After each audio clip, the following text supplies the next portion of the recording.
Hello friend, मैं सचिदानंद सिंह आप लोगों का मेरे YouTube channel SN Singh sir पर आप लोगों का बहुत बहुत स्वागत करता हूं। हम लोग क्लास 9th की मैथ पढ़ रहे थे। इसमें हम लोग चतुर्भुज, चैप्टर का नाम था चतुर्भुज, वो पढ़ रहे थे। इसमें प्रश्नावली 8.1 के क्वेश्चन हम लोग सॉल्व कर रहे थे। ठीक है, तो आज मैंने एक क्वेश्चन लिख दिया, इसको देखते हैं। क्वेश्चन लिखा है, इसको देखते हैं कैसे है। ABCD एक आयत है, ABCD एक आयत है जिसमें विकर्ण AC दोनों कोणों A और C को समविभाजित करता है। ठीक है, क्या क्वेश्चन है? ABCD एक आयत है, ABCD एक आयत है, मैंने एक आयत बना दिया। ठीक है, जिसमें विकर्ण AC ABCD तो जो मिला देंगे इसको तो विकर्ण हो जाएगा। ठीक है, तो विकर्ण AC दोनों कोण A और C को समविभाजित करता है। A और C को समविभाजित करता है, इसका मतलब हुआ अगर इस कोण को मान लिया 1, इधर से यहाँ तक कोण 1 मान लिया, इसके कोण को 2 मान लिया, तो 1 बराबर 2 दिया है, समविभाजित करता है, मतलब इस कोण को समविभाजित करता है। 1 बराबर 2 हो गया और 3 बराबर 4 हो गया। ठीक है, तो दर्शाना है कि ABCD एक वर्ग है। क्या दिखाना है? ABCD एक वर्ग है, ये दिखाना है। दूसरा क्वेश्चन ये है कि विकर्ण BD जब ACD करेंगे इसके बाद विकर्ण BD दोनों कोण B और D को समद्विभाजित करता है। ठीक है, ये आपको सिद्ध करना है। क्या दिया है? ABCD एक वर्ग दिया हुआ है। ठीक है, और उसमें विकर्ण AC जो है समद्विभाजित करता है। जो AC जो विकर्ण है, ठीक है, दोनों कोण A और C को समद्विभाजित करता है, समद्विभाजित करता है। ठीक है, तो मैंने वही चीज लिख दिया। ABCD एक क्या है? आयत है, दिया है पहले से। ABCD एक आयत है, ABCD एक मैंने आयत बना दिया। तो आयत होता क्या है? आयत होता है एक समांतर चतुर्भुज होता है, अर्थात आयत क्या है? एक समांतर चतुर्भुज है, तो आमने सामने के भुजाएं बराबर होंगी। ठीक, और एकांतर कोण बराबर होते हैं। इसी का यूज करके हम सिद्ध कर देंगे एक बार। ठीक है, क्या दिया हुआ है? जो क्वेश्चन दिया वो लिख दीजिए पहले। ABCD एक आयत है, तो मैंने लिख दिया ABCD एक आयत है। फिर क्या दिया है? AC दोनों कोणों A और C को समद्विभाजित करता है। A और C को, जो कोण A है और C को समद्विभाजित करता है ये लाइन AC, अर्थात 1:2। तो क्या दिया है इसमें? मैंने लिख दिया ABCD एक आयत है जिसमें कोण 1 बराबर कोण 2, इस कोण का नाम मैंने दे दिया 1, यहां से यहां तक। ठीक, इस कोण का नाम दे दिया 2। ठीक, इस तरीके से इधर वाले कोण को ये 3 बराबर 4 दिया हुआ है। ठीक, सिद्ध क्या करना है? ABCD एक वर्ग है। तो कैसे सिद्ध करेंगे इस चीज को? आप जानते हैं एकांतर कोण, मैंने बताया ना कि एक आयत जो होता है एक समांतर चतुर्भुज होता है। ठीक है, तो आप देखिए जो ये कोण 1 है, देखिए ये कोण यहां से यहां तक है, ये कोण 1 कोण एकांतर कोण क्या होगा? देखिए दो समांतर रेखाएं हैं और एक रेखा कट कर रही है, तो एक के समांतर 4 होगा कि नहीं होगा? ठीक, इस तरीके से 2 के समांतर 3 होगा। तो वही मैंने लिख दिया, एक के समांतर, एक के एकांतर कोण 4 है, एक के एकांतर कोण 4 है। ठीक, ठीक है, देखिए। अच्छा, और क्या दिया है? 3 बराबर 4 पहले से दे रखा है, 3 बराबर 4 दे रखा है। देखिए यहाँ पे देखिए एक एकांतर कोण 4 बराबर है और 3 में 4 बराबर दिया हुआ है, 3 4 बराबर। देखिए तो इन दोनों से क्या रहेगा? 4 4 बराबर, तो इसका मतलब क्या हुआ? 1 बराबर 3 हो गया, यानी एंगल 1 बराबर 3 हो गया, 1/3 हो गया। अच्छा, अब इस एंगल की बात कर ली जाए 1BC, तो 1/3 है, यानी एक त्रिभुज में अगर दो कोण बराबर हैं तो उसके सामने भुजाएं बराबर होंगी। तो वही चीज मैंने लिख दिया ट्रायंगल ADC में, ट्रायंगल ADC में। तो क्या है? कोण 1 कोण 3 अभी मैंने सिद्ध किया है, कोण 1 3 समीकरण 3 से सिद्ध किया मैंने। ठीक है, तो अब जानते हैं जब 1 है तो 1 के सामने वाला कोण भुजा कौन सी हुई? DC हुआ, और इस 3 के सामने वाली भुजा AD बराबर होगी। जानते हैं कि बराबर कोणों के सम्मुख भुजाएं क्या होती है? बराबर होती हैं, इसलिए क्या होगा? AD बराबर DC होगा। तो वही चीज मैं लिख दिया, DC बराबर AD होगा। क्यों? त्रिभुज के बराबर कोणों के सम्मुख भुजा बराबर होती है। ठीक है, तो इससे ये सिद्ध हो गया AD, ये चीज सिद्ध हो गई। अच्छा, क्योंकि ये क्या है? आयत है, तो आयत में अगर ये जो जुड़ी हुई भुजाएं यानी आसन भुजाएं, ठीक है, एडजेसेंट साइड या आसन भुजाएं अगर बराबर हैं तो क्या होगा? ये वर्ग होगा। भाई आप जानते हैं इसके सामने ये वाली बराबर होती है, इसके सामने ये वाली बराबर होती है, सीधे से वर्ग हो गया कि नहीं हो गया? जब ये इसके बराबर हो ही गया तो ये तो इसके बराबर भी हो जाएगा ना, इसके सामने ये वाली बराबर आएगी, इसके सामने है। तो वैसे मैं लिख दिया, अतः आयत जिसकी आसन भुजाएं समान हो वर्ग होता है, अर्थात ABCD क्या है? वर्ग है। आसान सा क्वेश्चन था, है ना? कैसे सिद्ध करना था, समझ आ गया ना आपको? ठीक है, क्वेश्चन। अच्छा, दूसरा क्वेश्चन क्या करना है?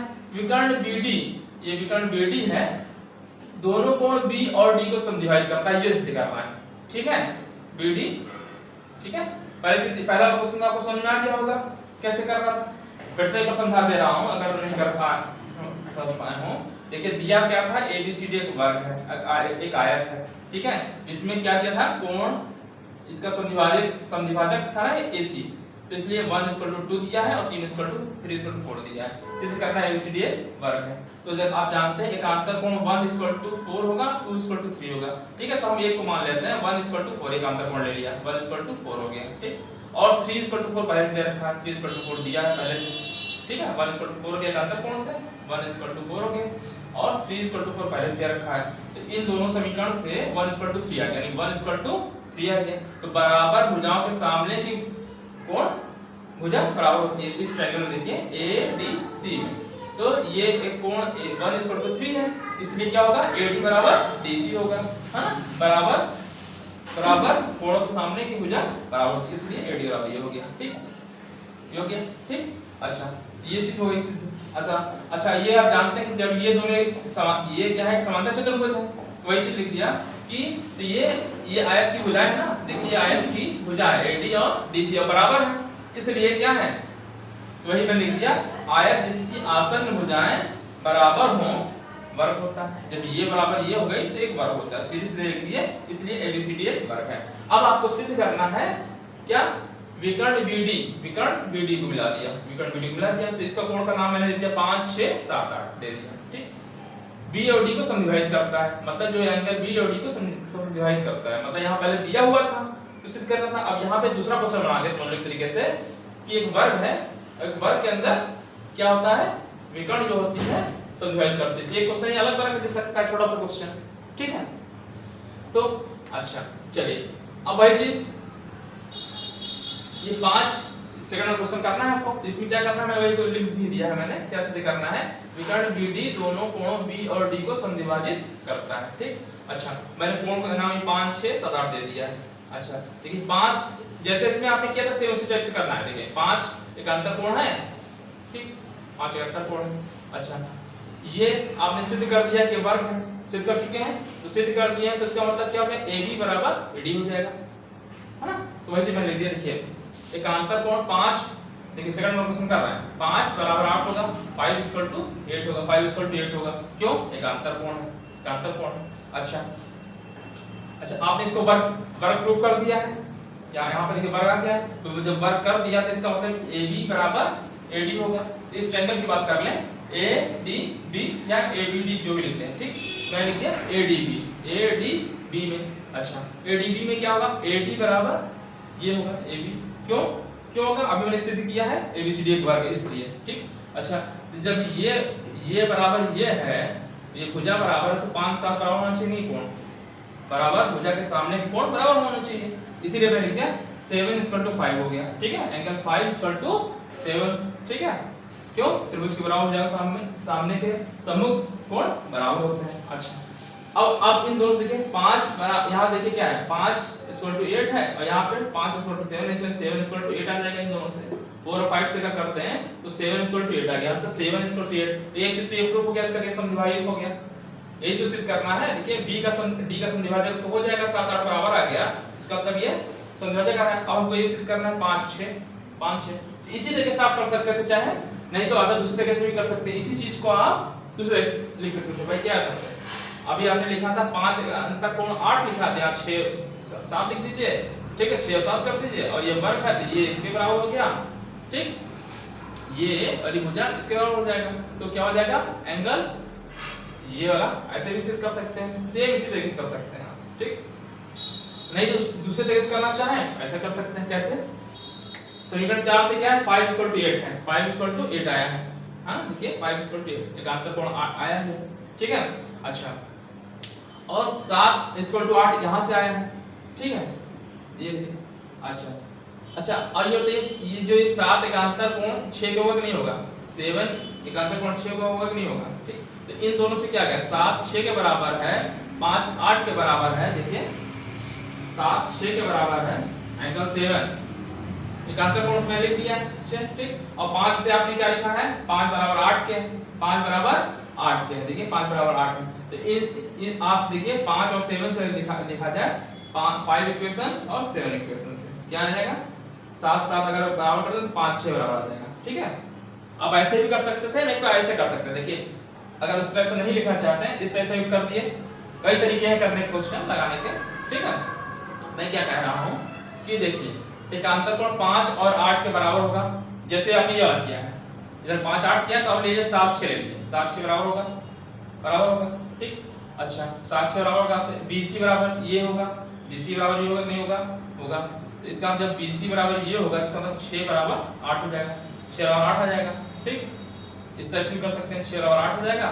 ठीक है, और यहाँ पे आपने जो अभी निकाला है 5 8 तो इसका मतलब 6 और 8 बराबर आ जाएगा। इसी तरीके सेम जैसे ये किया सेम इस टाइप से ये कर सकते हैं। ठीक, और अब इन दोनों से क्या आ जाएगा, क्या आ गया यानी 5 और 6 बराबर आ जाएगा। 5 = 6 जैसे 7 = 8 आया है, 7 = 8 आया है, इसी तरीके से 5 = 6 आ गया, 5 = 6 आ गया। ठीक, तो अब क्या हो गया भाई 7 8 इसका मतलब क्या होगा, ये कोण इसके बराबर है, ये कोण इसके बराबर है, इसका मतलब BD क्या है, इसका क्या है संधिभाजक है। अतः समीकरण अब लिख सकते हैं इसको, चाहे समीकरण इससे 6 7 = 8 7 = 8 5 = 6 तो 6 और 8 से विकर्ण BD दोनों कोणों B और D का संधिभाजक करता है। छोटा सा क्वेश्चन है, आसान। हाँ ठीक है, कठिन क्वेश्चन बिल्कुल नहीं है, बस तरीका मैंने आपको समझा दिया है कैसे करना है। इसी क्वेश्चन करना है तो कैसे दिमाग फट सोचिए। क्या है, वर्ग दिया हुआ है, क्या दिया है BD क्या है विकर्ण, विकर्ण दिया है 7 6 के बराबर है, 7 6 के बराबर एकांतर कोण से। और अभी आपने सिद्ध किया है ये क्या है वर्ग है, तो वर्ग है तो क्या है ये बराबर ये होगा, इसके सामने कोण बराबर होगा 7 बराबर 5 होगा, 7 बराबर 5 होगा। ठीक, 7 बराबर 5 लिख मैं लिख दिया। ठीक है, इन दोनों से 7 = 8 आ गया। सेम इस तरीके से आप ये वाला कर सकते हैं 6 = 5। ठीक है, इन दोनों से 5 = 6 और 7 = 8 इन दोनों से आपका क्या हो गया BD, इस विकर्ण का विकर्ण मतलब BD जो है जो विकर्ण BD है 7 और 8 का मतलब कोण B और D का क्या संधिभाजक करता है। ठीक है, यही आपको सिद्ध करना था। अब नेक्स्ट क्वेश्चन में लिख दे रहा हूं। तो मैंने एक क्वेश्चन लिख दिया है, समांतर चतुर्भुज ABCD के विकर्ण BD पर दो बिंदु P और Q इस प्रकार स्थित हैं कि DP बराबर PQ है। ठीक है, समांतर चतुर्भुज क्या है ABCD के विकर्ण BD पर दो बिंदु P और Q इस प्रकार स्थित हैं कि ये BD है ये बराबर BQ है। ठीक है, तो दर्शाना है क्या APD, ठीक है, CQB सर्वांशम है। फिर दर्शाना है क्या AP बराबर CQ। फिर ट्रायंगल क्या दिखाना है क्वेश्चन में ट्रायंगल AQB सर्वांशम है CPD। ठीक, फिर आपको दिखाना है क्या अगला इसमें दिखाना है AQ बराबर CP ये दिखाना है, और फिर अंत में दिखाना है ABCQ एक समांतर चतुर्भुज है। ठीक है, तो जो क्वेश्चन दिया है पहले उसको समझते हैं। क्या दिया है समांतर चतुर्भुज ABCD दिया है। ठीक है, तो समांतर चतुर्भुज है तो सब आप जानते हैं कि ये इसके समांतर होगा और ये भुजा इसके समांतर होगी। ठीक, एक चीज तो आपको मालूम है नहीं BC समांतर होगा AD के और CD समांतर होगा AB के। ठीक, इसी तरीके से एकांतर कोण की बात करी जाए समांतर चतुर्भुज है ये। ठीक है, तो देखिए एंगल D ये देखिए एंगल DBC बराबर होगा ADB के होगा एकांतर कोण। ठीक है, मतलब ऊपर वाला कोण ये इधर वाले के बराबर होगा। ठीक है, तो फिलहाल आपको जो सिद्ध करना है पहला वाला देखते हैं। क्या सिद्ध करना है APD सर्वांशम CQB। जब भी सर्वांशम सिद्ध करना होता है तो दो त्रिभुज जैसे से दिया उस तरह सबको लेना होता है। क्या दिया है तो ट्रायंगल APD सिद्ध करना है, तो ट्रायंगल आप लेंगे तो त्रिभुज वही लेंगे ट्रायंगल APD और CQB। APD कहां है देखिए APD APD, ठीक। और क्या दिया है CQB, CQB मतलब देखिए कहां से आ रहा है, यहां शुरू कर रहे हैं मान लीजिए इधर से, तो APD आ रहा है B बीच में, ठीक है, और यहाँ पे CQB आ रहा है, ठीक है। अच्छा, तो आपको सिद्ध क्या करना है, सर्वांशम।